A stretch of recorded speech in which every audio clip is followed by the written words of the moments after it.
What is going on, folks? Welcome back to the Locked On Pitt podcast, your daily podcast covering the Pittsburgh Panthers, part of the Locked On Podcast Network, your team every day. As always, I am Nick Farabaugh, writer for Pittsburgh Sports Now, call games at WPTS Radio, and I'm a production assistant at ACC Network. And folks, today we have a lot to discuss on the front of Pitt men's basketball. Heather Lyke speaks on Jeff Capel and where the program is at right now. We'll talk about that, what her comments say about her confidence in Jeff Capel, and we'll also, of course, talk about the debacle that happened in Blacksburg tonight, how that affects Pitt moving forward, and could this be the dreaded February collapse for Jeff Capel's squad? We'll talk about it all coming up here on Locked On Pitt.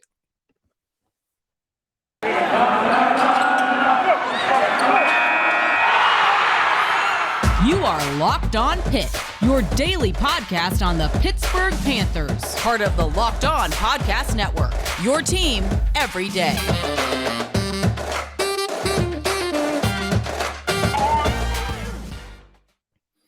What is going on, folks? Welcome back to the Locked On Pitt podcast, your daily podcast covering the Pittsburgh Panthers. As always, thank you for making Locked On Pitt your first listen every day, folks. We always appreciate it. Really, really do. Give me all the support you have, whether that's subscribing, liking, commenting, reviews. Always can get that, especially the feedback, folks. I need feedback in order to make this show the best it can possibly be for you guys. Today's episode of Locked On Pitt is brought to you by Bet Online. Bet Online has you covered this season with more props, odds, and lines than ever before. Bet Online, where the game starts. And folks, as always, today we have a lot to discuss, and certainly the loss to Virginia Tech is there, but I think Heather Lyke speaking on Jeff Capel, the first time we have heard the athletic director Heather Lyke speak on Jeff Capel in about a month and a half. Really, didn't get asked about it when Narduzzi and then we're at the Peach Bowl. So it's been a while since you've heard from her and kind of what her overall thoughts are on what's going on. And obviously there's a lot of thoughts I have about these comments. And Heather Lyke, is not dumb. She's clearly done a great job, I think, with the athletic programs so far, building up. I think Victory Heights is really good for Pitt.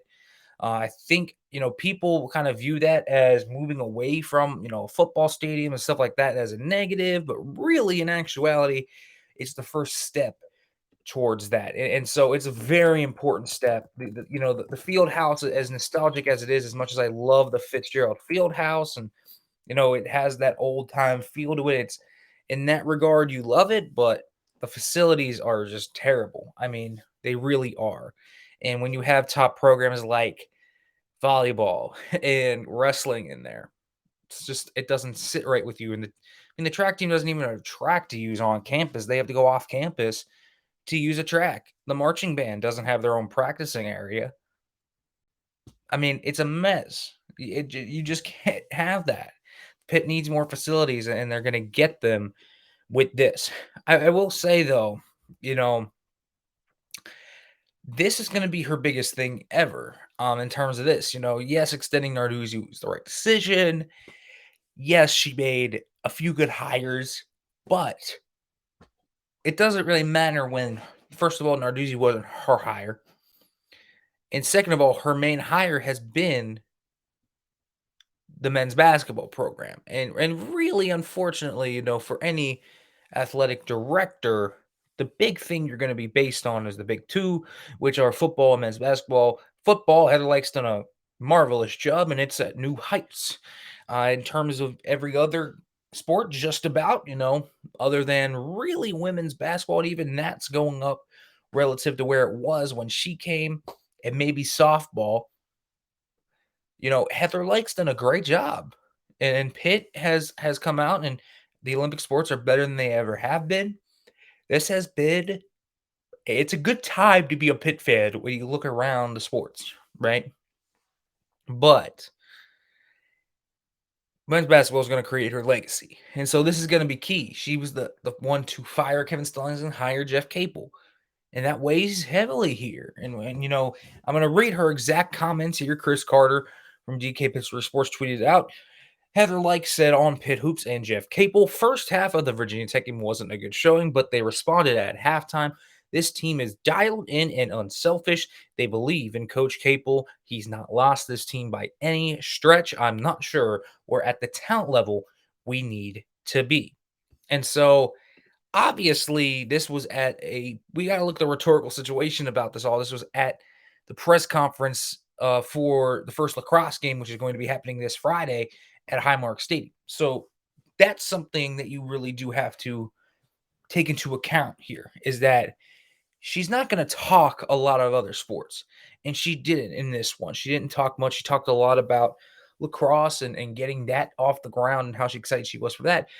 But when she did take questions, Jeff Capel and Pat Narduzzi also came up. We'll talk about Pat Narduzzi in the extension tomorrow. But this is the biggest one, is that Heather Lyke did speak on Jeff Capel.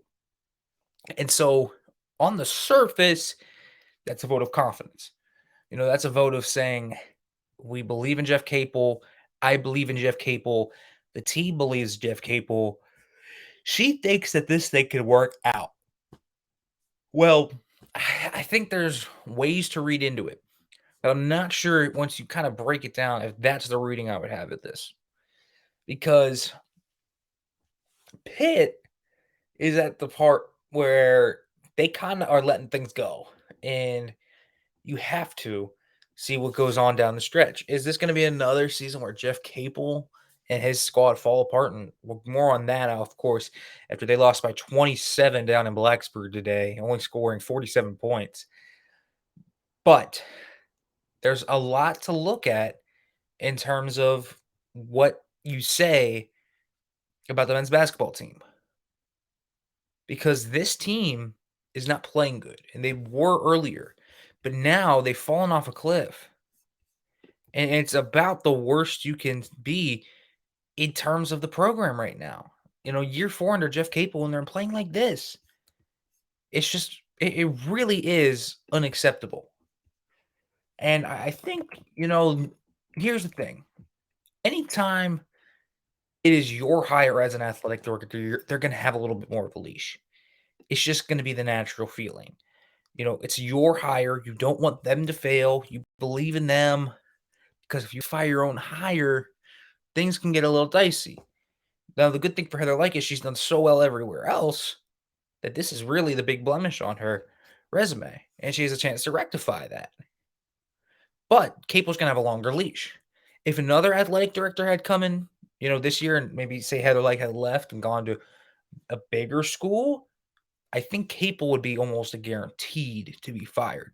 But he's a longer leash here because he is Heather Lyke's hire. So I think when you look at this statement, I think there are positives that she wants to point out. And she's obviously not going to put Capel's head on a chopping block mid-season. It's a lot of basketball left to be played in the ACC realm. And so the absolute last thing you're going to do is you're going to put Jeff Capel's head on a platter. There's just no reason for it. And why would you, when quite honestly, it's no guarantee he's going to be fired? Because again, that is your hire. And yes, in the past, he's had this team at least on the precipice of seemingly breaking through the glass ceiling. Last year after the Duke game, everyone was proclaiming Pitt basketball is back. And who knows what happens if the situation between Audi's Tony, Xavier Johnson, Justin Champagne doesn't happen last year. If John Hughley doesn't get arrested, who knows what happens? But now that we are here where we are, knowing what we see, with what seems like another impending collapse, you feel like you have to call it quits on this guy. You don't see a lot of paths to becoming a truly competitive program under Jeff Capel, right? And I think when you're Heather Lyke and you're saying stuff like, I don't know if the talent level is where it needs to be, and you're in year 4, I think you're starting to send shots. And that's about as harsh as you're going to hear Heather Lyke be. That's an indictment on Jeff Capel. Because I know for a fact Heather Lyke wants this to work out.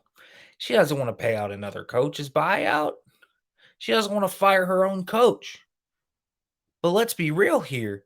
It's coming to a point where you have to. It's coming to a point where you can't take another year of losses from ticket sales and recruiting losses, and where it feels like Pitt doesn't even have the roster to be anywhere near competitive last year. So really, are you just delaying the inevitable? And Heather Lyke's comments are starting to reflect that. But what they really reflect is they haven't decided yet. I think right now, if the season were to end, I would have told you this before the game, before this Virginia Tech game, if the season had ended right then, at 6:59 before they'd taken the court, if the season was over, I think Jeff Capel would be back for his fifth year. However, if they falter down the stretch and continue to play like they are now, we'll talk about some of the stats that are really starting to get worrying for Jeff Capel and company, because there's a lot coming up here that's coalescing into the picture that it has in the previous 3 seasons, the previous downfalls, the second half collapses. There's a lot coalescing around that happening for a fourth straight season under Jeff Capel. This is becoming one where she might have her hand dealt. Boosters might come up with money to want to fire him, to help pay that buyout. And if you think she's not looking around right now in college basketball and at least has a little bit of of a list of who she wants, you're wrong. She's paying attention here. And this comment felt about as much of a call it as it could have been. Yes, there's the vote of confidence. Yes, you can tell it's her hire, and she wants Jeff Capel to work out. She likes Jeff Capel. That relationship between her and Capel is good.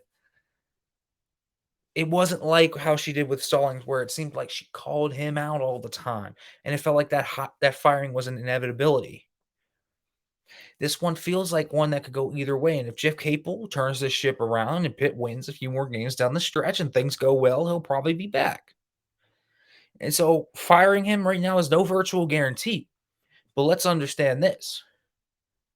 I don't think Heather Lyke's closing that door. In fact, that door is very wide open. And the fact that she said they don't have the talent level right now, boy, is that an indictment on Jeff Capel? Because I think it is. I think that was a slight call out by Heather Lyke. And I'm telling you, I don't think that this is necessarily a slam dunk that Jeff Capel is coming back. Even before tonight, maybe even after tonight, I would tell you Jeff Capel would be back for his fifth season. But if this continues up, losses like this continue to rattle up, I don't think he's going to be back in 2022-2023 season. I don't see it happening. And I think Heather Lyke is smart enough to know when to cut her losses and go after when she needs to and do what she needs to. So we'll see how it continues to develop out. It's a wait and see game, I think, for Pitt, for Heather Lyke. But trust me, that door is open. It's absolutely open. All right, folks, so let's talk about the game itself, Pitt getting drubbed by Virginia Tech. But first, let me let you know about Bet Online. Bet Online has you covered this season with more props, odds, and lines than ever before as football continues to march to the Super Bowl, right to the Super Bowl next Sunday. BetOnline.net remains the best spot for all your sports scores, podcasts, and news this season. And folks, it's not just football. BetOnline has up-to-the-minute info on pro and college hoops, NHL, boxing, UFC, along with live real-time updates of current games. So don't wait to take advantage of all the new amazing offers available for the 2022 season. Bet online, where the game starts. All right, folks, welcome back to the Locked On Pitt podcast, your daily podcast covering the Pittsburgh Panthers. We continue to talk Pitt men's basketball here. We talked a bit about Heather Lyke and how I think this is becoming very tenuous for her and kind of the different conditions you have to look at. I think they'll have the money to make the buyout because really, I don't think the buyout is as much as people think it is. Second, quite honestly, this is not looking good for Jeff Capel. And here's the thing. Pitt was, when you looked at Pitt overall and you kind of gave them the benefit of the doubt over the year, it was because they tried hard, they fought hard every single game. They scratched, they clawed, they fought. Yes, they lost them, but boy, this team was competitive and it felt like they were going up. So you felt later in the year, even as the schedule got maybe a little tougher, hey, maybe this team could steal a game or two. But right now, anyone feel like that? No way. No way do I feel like Pitt could steal a game from anybody left on their schedule right now, maybe aside from Georgia Tech. You're telling me this team's going to go face the tallest team in the country in Florida State in the next game, and they're going to win that basketball game? Tough sledding, right? Tough sledding indeed, because I can't see it. I straight up can't see it. And Pitt's now a team that's playing at a very low level. They're playing about as bad as they have. And so now you're starting to see things like the effort fall off. And that's when things get a little bit dicey. The last four first halves have been straight up bad.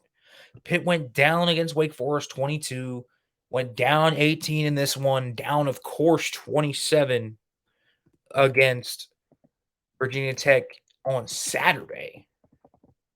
So there's so much that's just been riding on Pitt in the first half. They're coming out slow. They are coming out slow. They went down, and I know they only went down 9 against Boston College, but then they came out and proceeded to really get straight up thrashed in the second half as well. This has been a team that has lacked energy over the past 2 weeks or so. Since that Boston College game, after that win against Syracuse, this straight up has been bad for Pitt. They straight up have not been good. This has been a straight up downhill slope for Pitt. And that's it. And that's it. So when you look at things like Capel not recruiting and now this team just really, really playing bad, you're getting to a point where it looks like every other season. And I know, Heather Lyke said that they hadn't tuned him out yet, but the most concerning thing to me was the quote he had after the game Saturday against Virginia Tech. He didn't know why they started slow. He also didn't know why they came out in the second half with as much fire as they did. Like, as a coach, one of your jobs is to have that pulse on your team, right? You need to have the pulse on your team. You need to understand your team. You need to understand the inner machinations, how they work, the mindsets of each individual player. Yeah, I get it. It sounds like a very hard job, but that's why there's only a few good coaches in the world. Straight up. That's why you or me, Jimmy off the street, couldn't coach basketball. Could we manage the personal relationships while also being a good X's and O's coach, while also being a good recruiter? Because really, this has been an issue with Jeff Capel the whole time. He doesn't know what motivates his team. He doesn't know how to manage relationships. He doesn't know how to manage team chemistry. We've heard the story again and again and again throughout his 4 years here. The chemistry isn't good. He doesn't know what makes his team tick. How do you not know what makes your team go? That's the issue. And so I hope he was lying there and that he didn't know why they came out slow, because this is now the 4th straight game they've come out of the gate playing like they're zombies in The Walking Dead. Because I hope, and I say it again, I hope that Pitt knows what they're doing. But I don't think Jeff Capel knows what makes his team go. And if he doesn't know what makes his team go or what makes his team slow down, how can I expect the man to coach the team to winning games? That was a very concerning quote to me. You can't just not know what makes your team go. And so it completely explains why they've had these letdowns. If the coach himself doesn't know what the heck the team's thinking, it sounds like, let's be honest here, it sounds like a coach that's losing the team again. So he lost Trey McGowan's. He couldn't reach McGowan's. He couldn't reach Xavier Johnson. He lost the team last year. Is he really going to do it again? I don't know. But the effort has certainly not been there. over these past 4 games. And let's understand that. It's showing up on the scoreboard too. Losses of 13, a loss of 27, and the loss of 5, of course, but also a loss of 24. Like, these are unacceptable. It straight up is. They're averaging 16 points per loss over the last 4 games. So you tell me what the problem is. You take out Xavier Johnson. You take out Au'Diese Toney. You take out Justin Champagnie. You take out Trey McGowens. Hey, you even take out Abdul Kareem Koulibaly and Terrell Brown.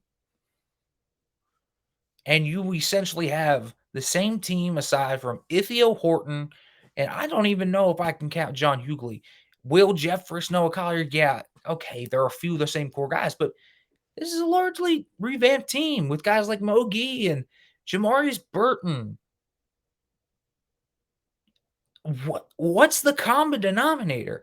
From year one, when the first collapse happened, which was understandable, it was a young team. It was essentially 3 young dudes that were very talented playing with each other. Year 2, again, somewhat understandable. Year 3, though, it was a concern. But maybe you thought, okay, it was just the cast there. Now, most of that cast is gone. You have an entirely new cast of players just about. And the same thing's happening again. You tell me what the common denominator is and tell me it's not Jeff Capel. That's the truth here. And if he can't sustain a team through the whole year, if he can't keep the nucleus around his team the whole year, if he can't keep them the whole year and keep their effort up to here the whole year, I don't know what he's doing here.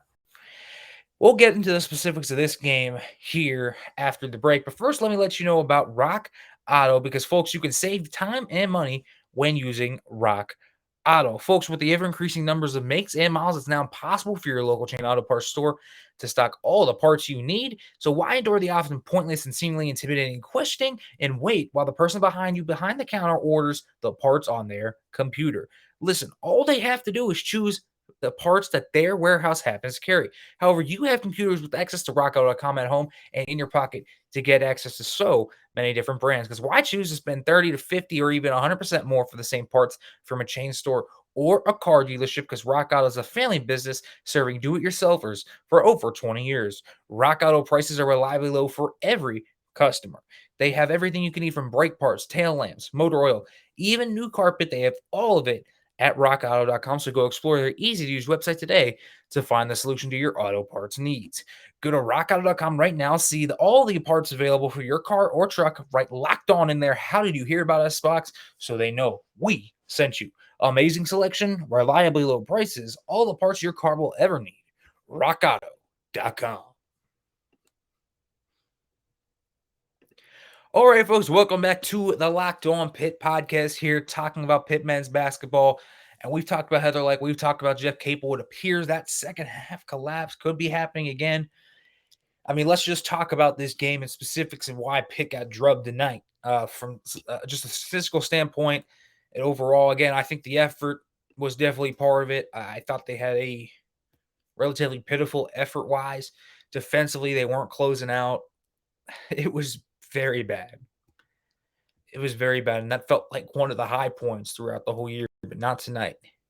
And so when I looked at everything that Pitt could do tonight to win this game, I was thinking a lot about what they did in the second half. Play with that high-level energy, buzzing around. It felt like they were high energy in that second half. But no, not in this game. It felt like they were walking dead. It felt like they didn't do much. And so Pitt in this game makes only 15 field goals. Only 10 field goals as a team, with Mo Gee making 5 of them, all 5 of them threes. However, there are a few key stats that I think jump off the page. Even as they shoot 50% from downtown, which is impressive, they're actually having their best three-point shooting stretch of the entire year these past 2 games. So I guess hats off to that. But going 38% from the floor is probably not going to do it. But I'll tell you what's really not going to do it. Getting out-rebounded, nearly out-double rebounded, 19 rebounds to 36. But how about this? One offensive board. Pitt had a total of 3 offensive rebounds in 2 games against Virginia Tech. This team is not a good enough shooting team to not be able to get a lot more second chance opportunities. That's been one of their strategies the entire year. And so when you can't attack the offensive or defensive boards, because they didn't attack the defensive boards either, 10 offensive rebounds for the Hokies today. They had 7 against Pitt, so that's a 17-3 advantage for offensive rebounds for the Hokies over these 2 games on Saturday and Monday. So that's just a bad sign straight up. And Virginia Tech straight up killed them in the second chance points category as well. And that was the issue. 10 offensive rebounds to 1. Pitt just couldn't get the second chance opportunities. And again, they had 15 more shots than Pitt. I mean, Virginia Tech shot 55 times from the floor, but only shot 40. That's going to happen when you can't get offensive rebounds. That's going to happen when you don't get good offensive ball movement. And it's not like Pitt had, terrible turnover margins. I mean, 11 turnovers to 9. It's not bad.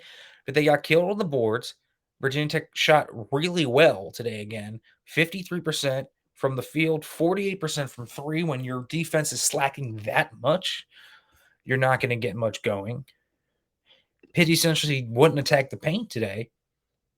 And Virginia Tech scored 30 points from the paint, so they weren't doing anything in the paint. Pitt was. Pitt led this game one time. And then Virginia Tech just ran away with it. So this one straight up just didn't feel like one where Pitt could do anything well. Pitt never felt like they were in control of this game outside of maybe the first 4 minutes, where it felt like things could be going right. Things could be going the right way. But then, when you look at it overall, this team, it's a mess. This team doesn't have a cohesive nature offensively. They don't really help. And Stephen Gertz, film analyst for Rivals, posted this. You look at the film when Hughley's doubled. Like, they don't help this dude out at all. When he is doubled, there is no one cutting to him outside from Mogi, and sometimes he's not understanding the space and how to cut. So you get guys essentially just standing around like robots. And Femi Odekali said sometimes it feels like we are robots out there. Like, we got to move a little bit.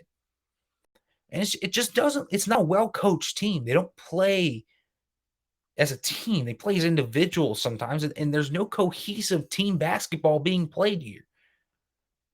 That's the important thing. Pitt doesn't actually do anything cohesively.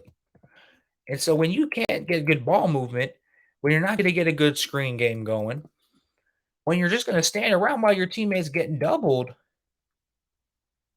I mean, I don't know what you're going to do. Because straight up, this is a team that's playing at a very low level as a team right now. They don't look cohesive. They don't look like they have strategy. They're bad on the defensive end. They're slacking off on their perimeter defense, especially. These teams have been able to shoot lights out from downtown against Pitt because they're wide open. You're going to get your chances in the corner against Pitt. The perimeter D is terrible. Their rotations are bad. It's just Pitt doesn't have a cohesive strategy defensively on how to do anything. And so when you ask them to box out, for a rebound, or you ask them to close out, they just don't understand. It's just like fundamentals. It's like their feet are stuck in mud on the offensive end. The guards play out of control. It's like they don't understand basic concept of basketball that they should. Shooting form. Some shooting forms are weird.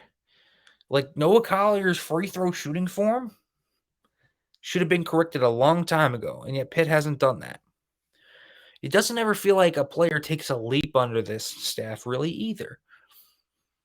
So what am I to go with on that? I mean, I don't know what I'm supposed to say. It was pretty much just an encapsulation of everything. The defense was bad, offense was bad, ball movement was bad. It was all bad. The rebounding was bad. Pitt played about as pitiful of a game as they played all season, and now it's all just coming up to a head with Jeff Capel and company. All right, folks, we'll talk tomorrow about Pat Narduzzi, the extension, when he could get it, how it might look, and when it might be announced. We'll talk about that tomorrow on Locked on Pitt. As always, thank you for listening, folks. And as we end it, as always, hail to Pitt.